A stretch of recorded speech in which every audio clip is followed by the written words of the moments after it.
It was a late evening in November 2022. My partner, Child, and I were chilling in the living room, watching TV, when we heard 3 knocks on our door. It's a glass door, so there's a distinctive sound that comes from knocking on it. I told my partner to get up as someone was obviously there. I live right beside my parents, so they don't knock. They just walk in, and as do all of our friends. He got up, opened the door, and there's no one there. So I said maybe my dad thought we weren't in and locked the door, and I thought nothing of it. About 30 minutes later, we hear 3 knocks again. Now note that we live in the countryside. I have 2 neighbors on either side, and we all keep to ourselves. Our gates are always closed, and you can hear when someone's coming in and opening them.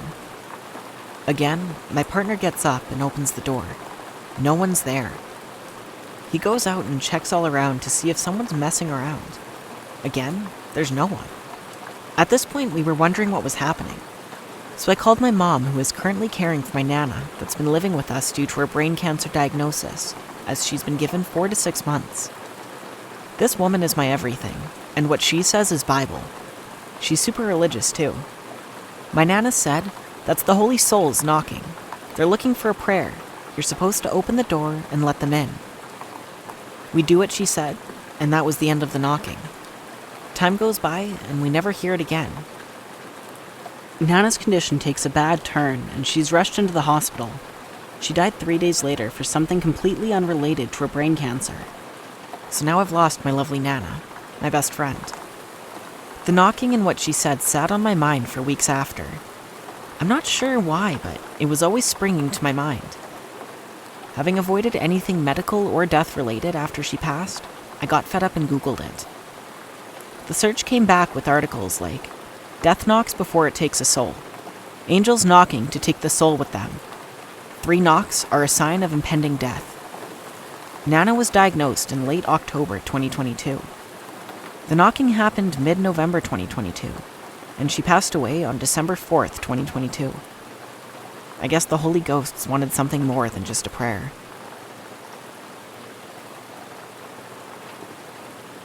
I have several stories from when I worked as a mortuary transport tech.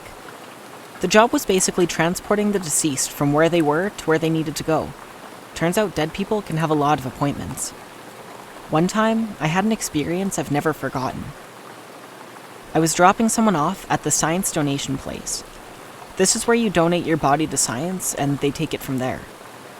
So I wheeled in the deceased, unlocked the freezer, and did all my stuff I had to do in there.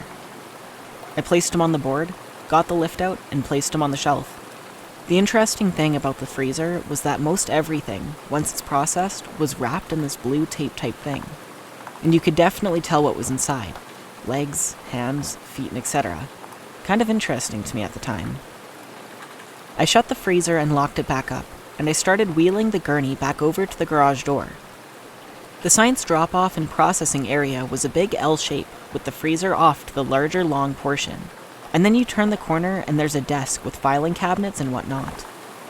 I nearly had a heart attack as I turned the corner and there's just this guy standing there examining files in the file cabinet. He looked just like you or me. He was dressed modernly, but out of place of what people normally wore back there. I stopped and said that he'd have to forgive me as he almost gave me a heart attack. It didn't look like he heard me at all, or even knew I was there. I should mention, this was also about 1 a.m., and I've never seen anyone at the place this late. I said, "Well, sorry if I startled you or anything," and went back to finishing my stuff. I got the gurney back into the van, closed and locked the large garage door from the inside. All the while, this guy is just standing there, staring at the open file in front of him, not paying any attention to me. I had to use the bathroom, so I told him that's where I'd be going, and that I'd be right back. Again, no response. I thought maybe he was deaf and just couldn't hear me. So I went to the bathroom and came back to the garage, and the guy is gone, but the file cabinet is still open. I didn't know where he went, and I hadn't heard anyone walk down the hallway past the bathroom. I checked and made sure everything I was responsible for was still locked, and it was. So I just announced that I would be leaving and locking up to set the alarm. Still no response. And that's what I did and left. I'm not sure who he was or what even happened, but it definitely was an odd experience and one I still remember perfectly. When I was in high school, me and a bunch of friends piled into my friend's car and drove up to some abandoned houses near our town. The houses were bought by a big company to tear them down to build more office space, but the project was abandoned and the houses were never torn down. They had been empty for about 20 years at that point. I really didn't want to go, but I had just gotten in with the cool crowd and I wanted to fit in, so I went along. The houses were falling apart, covered in graffiti and trash, and it was dead silent and pitch dark out. The only light we had was our cell phone flashlights. Most of us were terrified, but a few of the older boys were rowdy and making a lot of noise. I told them to shut up because I didn't want the cops to come. And I knew this was a hot spot for squatters and didn't want us to get robbed and or murdered. The whole time, I kept feeling like I was hearing stuff behind me, but I tried to brush it off, thinking it was just my imagination. About the third house we went into, I found an old Victorian doll covered in dust and cobwebs on the staircase. I don't know why, but I picked it up to look at it. It was creepy as all hell. One eye missing and matted hair and torn clothing. I quickly put it down and walked away to continue exploring. A few minutes later, in a dead silence between our footsteps, creaking on the old wooden floors, we heard "Mama" and a soft child's voice coming from the doll. I looked at my friends, they looked at me. We hightailed it back to our car and sped away. Never went back after that. This was either a doll with a pull string, or you pressed its belly to talk. I don't remember. But no one was near the doll when it went off. I don't really believe in ghosts, so my logical mind wants to think that I probably just knocked it when I put it down, or it was displaced a bit with us walking around the house. But it was still creepy nonetheless. And yes, I am a female, which made it 10 times more creepy.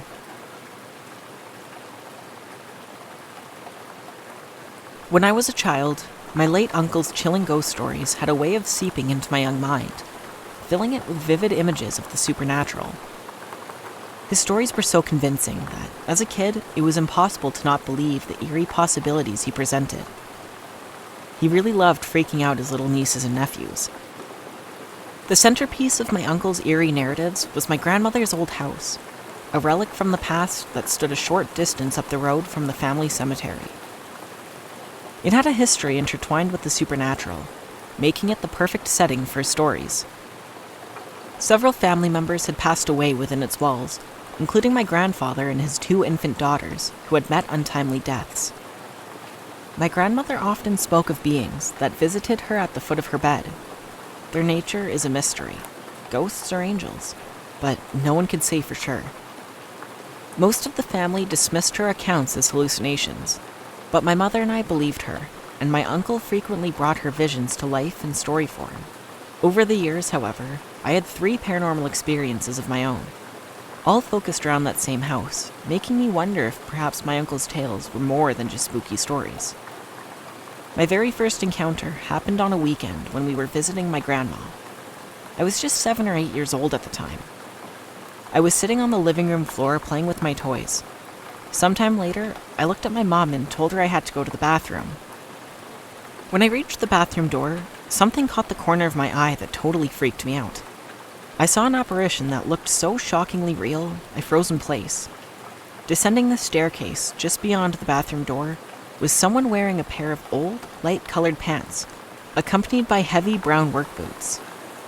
I couldn't see above the waist, and I knew no one was ever allowed to go upstairs. These were not the attire of the living. They were spectral, anachronistic remnants from another era, like something out of the 1920s or 1930s. My heart raced, and I struggled to process the impossible sight before me. The pants descended the stairs with an eerie, deliberate slowness, and stopped. Panic surged through me. I slammed the bathroom door shut and frantically looked for a place to hide. My heart was pounding relentlessly. My mind raced, trying to make sense of the situation. Could it have been my late grandfather who passed away when my mother was just 9 years old?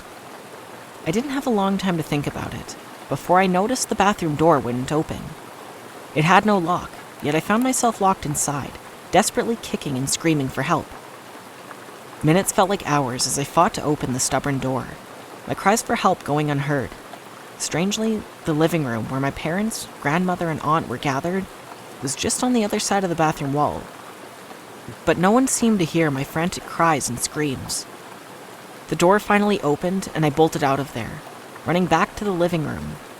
I shut the hallway door with such a force that it interrupted my family's conversation. They looked at me puzzled by my sudden entrance.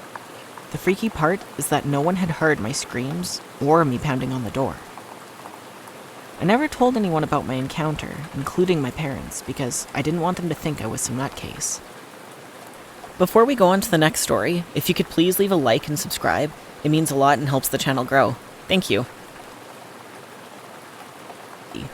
For context, my mom was a single mother and I am an only child, meaning I spent a lot of time home alone as a kid. We lived in a small house in the middle of nowhere in Indiana. This house was just built before we moved in, so I always thought it was weird I experienced something paranormal here.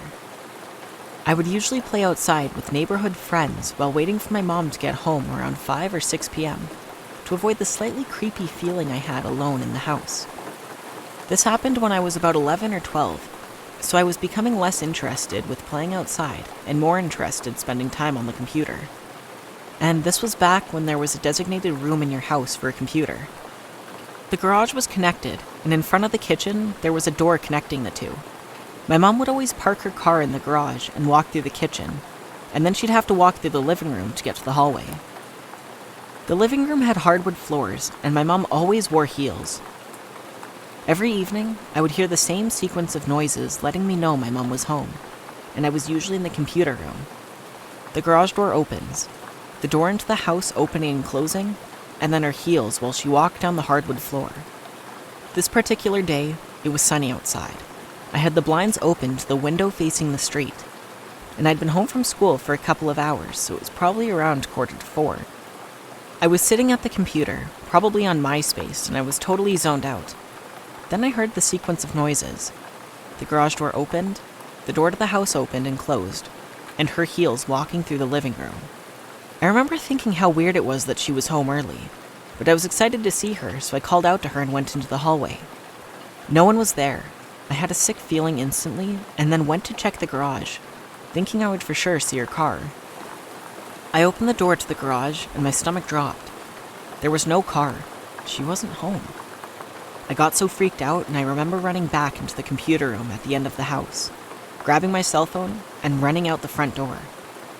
I can't remember what I did for the rest of the evening while waiting for my mom to get home, but I probably went to my neighbor's. I may have called my mom as well, but she worked an office job and was rarely able to answer her cell. However, I do remember telling my mom what happened when she came home that night, and she didn't really seem like she wanted to talk about it or believe me.